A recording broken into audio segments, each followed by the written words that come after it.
Although this one's interesting. I actually wrote an article for one of the local papers about this. So this is a segment about the Food and Drug Administration recalling acne products due to benzene contamination. So last month, as stated, the Food and Drug Administration did do a voluntary retailer recall, which means they're asking these retailers to remove these products. So it's not one of those things where this is so dangerous that they're forcing them to. So they're doing a voluntary retailer recall of 6 acne medications that contain benzoyl peroxide. Remember benzoyl peroxide? Mm-hmm. Did you guys have acne when you were kids? Yeah. Trey? I did not. You didn't? I was pretty lucky. I had just very, very, very slight acne. And I remember using the products with benzoyl peroxide. Yeah. So this stems from the testing of 95 products that the Food and Drug Administration tested, of which 6 had higher than expected levels of benzene. So, acne affects a lot of people. 50 million Americans have acne, and a very large percentage of them do seek over-the-counter treatments for it, at the very least, if not more specialized treatments. And a very large percentage of those acne treatments do have benzoyl peroxide.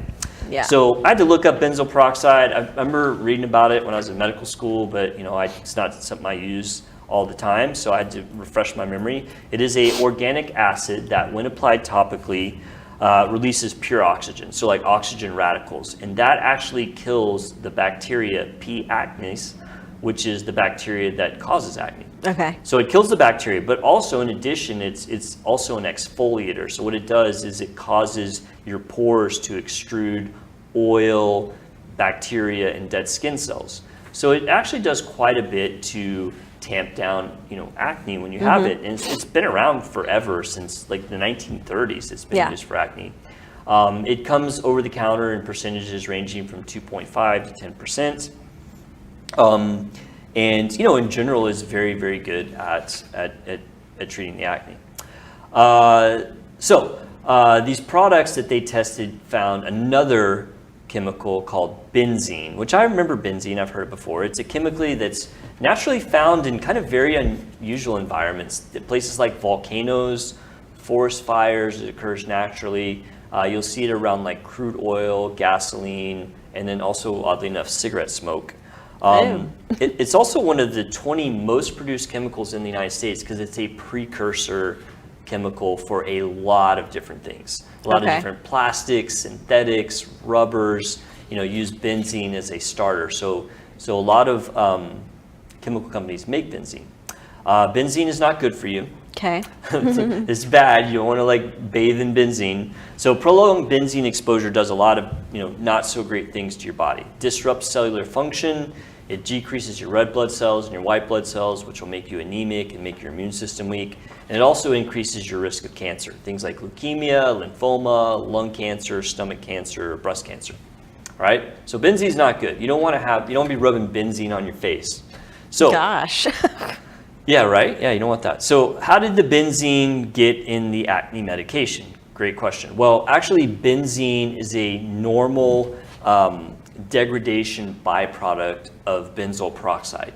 That makes sense. Yeah, if benzoyl peroxide sits around in higher temperatures, so think like 90-degree temperatures, it starts to degrade. And one of the degradation products is benzene. So most likely, this was some sort of either manufacturing or storage issue. Right. That these products maybe they sat in the truck too long in the summer heat, and it caused the breakdown of the benzoyl peroxide into benzene. Now, there were specific products named, the 6 ones that had the benzene. I'm going to name them again. This is not an emergency. This is not something where if I list off the name of a product you've been using, you need to go to the doctor. The Food and Drug. Did they list off the symptoms, like what it does to your face if you use it? So the thing is that the benzene is probably not going to give you any symptoms right away. It's almost like it's a kind of chronic exposure risk. Okay. You know, So it's not going to like give you like a rash on your face Yeah, or no. cause you to get more acne or something. No, probably not. Especially Okay. at the low percentages that was found. I mean, probably if you rub pure benzene on your skin, and your skin probably wouldn't react to it in a negative Yeah. way. But it's not like that the entire, you know, vial or jar of this acne product turned to benzene. It's just that the levels were too high. Right. You know, there actually is an accepted level of benzene in these products. Yeah. You know, Because it's a byproduct. Yeah, it's a situation. byproduct, right? Yeah. And so when the FDA, and you know, kudos to the FDA for actually testing these things and, you know, trying to keep people safe.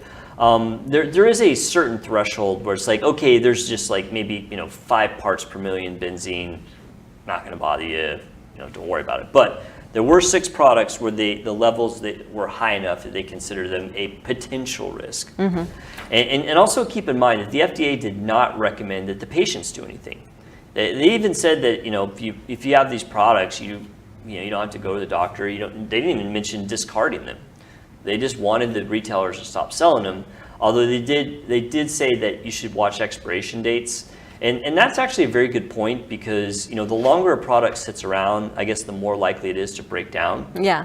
And so, you know, I always look at expiration dates. I'm like, it's going to be fine. And, you know, especially things like, you know, I mean, this is terrible, but like, you know, I've had medication that's old, you know, maybe some Like old Tylenol. Yeah, So, right. yeah. It's like, yeah, it's old, but it's probably going to be fine. This is one of those circumstances where, though, that's not the case because Yeah. there is a product in there that if it sits around long enough, it could turn to something that's carcinogen. Anyway, Yeah.